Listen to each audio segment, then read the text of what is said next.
Welcome to The Explainer. Today we're talking about a real estate strategy that seriously feels like a cheat code. It's called the BRRRR method, and it's all about building a property portfolio without tying up your cash forever. Let's get into it. Okay, just think about this question for a second. What if you could buy a rental, and instead of your money being stuck in the deal, you actually walked away from the bank with more cash than you started with? Sounds impossible, I know. But that is the core idea behind the BRRRR strategy. You know, for most people starting out in real estate, the story is always the same. You save up for years, you finally buy that first property, and then you're stopped in your tracks. All your capital, your down payment, your renovation budget, it's all locked up in that one house. And that's what we call the cash trap. Yeah, you own an asset, which is fantastic, but your ability to buy the next property? It's gone. You're basically back at zero, saving up all over again. Your dream of building a real portfolio just hits a massive wall. This is where the BRRRR method changes the game. It's a system designed specifically to bust you out of that cash trap.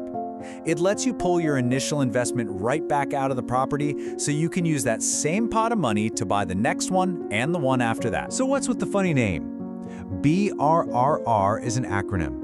It stands for a 5-step cycle: buy, rehab, rent, refinance, and repeat. The whole strategy is engineered to get a property, juice its value, and then pull your money out to do it all over again. Here's the flow. It all starts when you buy a property that needs some love for less than it's really worth. The key is the rehab phase, where your smart renovations force the value way up. Once it's all fixed up, you rent it out to get that income flowing. And then the big one, you refinance with a new loan based on the property's new, much higher value. This gives you your cash back so you can repeat the whole thing. Okay, theory is great, but let's look at a real-world example. Our source material tells us about an investor named Marcus who used this exact playbook to launch his real estate journey. So Marcus finds a beat-up duplex for $180,000. To get the loan, he puts down 20%. That's 36 grand. He also figures he needs about 45,000 for a full renovation. So all in, his total cost for the project is $225,000. After he's finished the rehab, Marcus decides to live in one of the units himself and rents out the other one for $1,800 a month. This is super important because that rental income is what makes the next step possible. Now at this point, you're probably thinking, okay, this just sounds like a smart real estate deal. And you're not wrong, so far. But those first 3 steps, the buy, rehab, and rent, that's all just setting the stage. The real magic happens next. The magic is all in the refinance step, and it's powered by what's called forced equity. See, Marcus didn't just sit around and wait for the market to go up.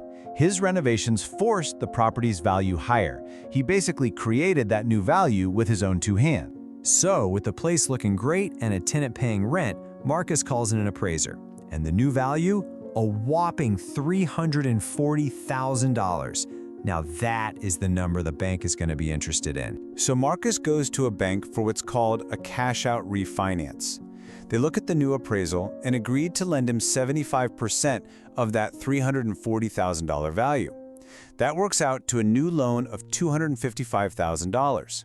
This right here is the moment everything changes. Okay, so Marcus gets this new loan for $255 grand. First, he uses it to pay off his original mortgage, which was $144,000. And the cash that's left over, he walks away from the closing with a tax-free check for $111,000. Let's really let that sink in. His initial cash investment was the $36,000 down payment plus the $45 grand for rehab, so $81,000 out of his own pocket. And he just got a check for $111,000. He got all of his money back, plus an extra $30,000. He now owns a cash-flowing property and has more money than when he started. This slide just lays it all out. A traditional investor, they have one property, but zero cash to go buy the next one. But Marcus, the BRRRR investor, he also owns one property, but he's got $111,000 in the bank ready to go. And get this, with this tenant paying $1,800 a month, it more than covers his new mortgage. He's actually getting paid $120 a month to live there. So here's the whole journey in a nutshell.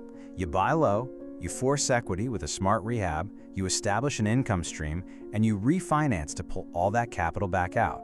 The result is what every investor dreams of. You own the asset and you have your cash back. He is completely ready to repeat the process. You know, this strategy is about more than just numbers. It's really a shift in how you think. As another investor, Sarah Chen, put it, the biggest hurdle isn't always money or credit, it's your mindset.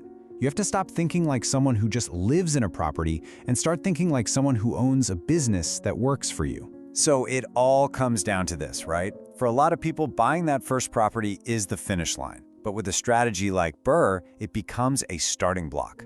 It can turn a single investment into a self-funding engine for building real wealth. Thanks for watching The Explainer.